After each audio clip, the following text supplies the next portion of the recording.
گزشتہ ایام میں کچھ بدکماش لوگوں نے دریدہ دہنی کرتے ہوئے حضرت خلیفہ اول بلا فصل سیدنا صدیق اکبر رضی اللہ تعالیٰ عنہ کی گستاخی اور اہانت کی، اور یہ سلسلہ اب بھی جاری ہے۔ حضور علیہ السلام کے صحابہ کے ساتھ، حضور کے اہل بیت کے ساتھ عقیدت و محبت کا ربط و رشتہ رکھنے والے اس کے متحمل نہیں ہو سکتے، اور یہ ملک امن کا گہوارہ ہے۔ یہ عالمی سازش ہے کہ اس ملک کو پھر فرقہ واریت کی آگ میں جھونک دیا جائے، لیکن سنجیدہ اور متین لوگ کبھی بھی ایسا نہیں ہونے دیں گے، اور نادیدہ ہاتھوں کا اس ملک کو کھیل نہیں بننے دیں گے۔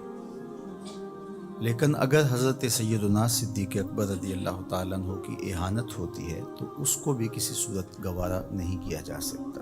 حضور کا پیار ان کے رگ و ریشہ میں یوں محو نفوذ تھا کہ جب وہ شام کے سفر سے واپس آتے ہیں تو انہیں کسی نے بتایا کہ تمہارے ساتھ جن کا دوستی کا تعلق ہے وہ نبوت کے مدعی ہیں۔ تو حضرت ابو بکر صدیق رضی اللہ تعالیٰ عنہ خود گئے اور حضور کے دروازے پہ دستک دی اور کہا کہ میں نے کچھ سنا ہے۔ فرمایا بالکل آپ نے سچ سنا۔ تو حضرت ابو بکر صدیق نے کوئی معجزہ طلب نہیں کیا، کوئی بحث نہیں کی، بلکہ فرمایا آپ ہاتھ بڑھائیے، میں بیعت اسلام کرنا چاہتا ہوں۔ کائنات میں کسی نے ایسا عشق نہیں کیا جیسا حضور سے حضرت ابو بکر نے کیا ہے رضی اللہ تعالی عنہ۔ کائنات میں حسن کی داستانیں آپ نے سنی ہوں گی، محبت کی کہانیاں آپ نے سنی ہوں گی، لیکن سیدنا صدیق اکبر رضی اللہ تعالی عنہ کا عشق یہ کسی سے مخفی نہیں ہے۔ 5000 فٹ کی بلندی پر ہے غار ثور، اور آقا کریم علیہ السلام کو کندھوں پہ اٹھا کے سیدنا صدیق اکبر رضی اللہ تعالیٰ عنہ غار ثور کے اوپر جا رہے ہیں، اور شوق فراما کا عالم یہ ہے کہ قدم بھی خوشی سے پورا نہیں لگتا۔ اللہ اکبر۔ پباں پار قدم نہیں لاندا، پباں پار قدم نہیں لاندا، سور پہاڑ تے چڑھیا جاندا، او پیا جاندا یار نبی دا، یار بھی یارے غار نبی دا۔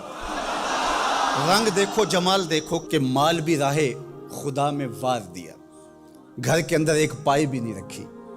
اللہ اکبر۔ وطن بھی چھوڑ دیا، آپ کے پورے خاندان نے حضور کے لیے قربانیاں دی۔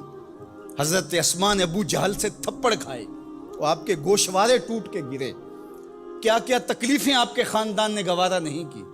اور غار ثور کی وہ ایک رات، حضرت عمر کہا کرتے تھے میری ساری زندگی کی نیکیاں لے لیں اور عمر وہ رات دے دے۔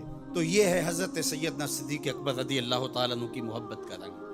اب عشق کا توازن دیکھیے، جب حضرت سیدنا صدیق اکبر رضی اللہ تعالیٰ عنہ کو پتہ چلا کہ حضور علیہ السلام کا وصال ہو گیا، بڑا مشکل لمحہ تھا، اور یہ وہ لمحہ تھا کہ حضرت سیدہ رضی اللہ تعالیٰ عنہا کہہ رہی تھی صبت علیہ مصائب لو انہا صبت علی الارض سرنا لیالیا، جو مصیبتوں کے پہاڑ میرے اوپر ٹوٹے ہیں اگر وہ دنوں پہ پڑتے تو کالی راتیں بن جاتی۔ حضرت حسان بن ثابت رضی اللہ تعالیٰ عنہ کہہ رہے تھے کاش مجھے کالا سانپ لڑ جاتا اور میں دوسری سانس بھی نہ لیتا، اب جینا بیکار ہے۔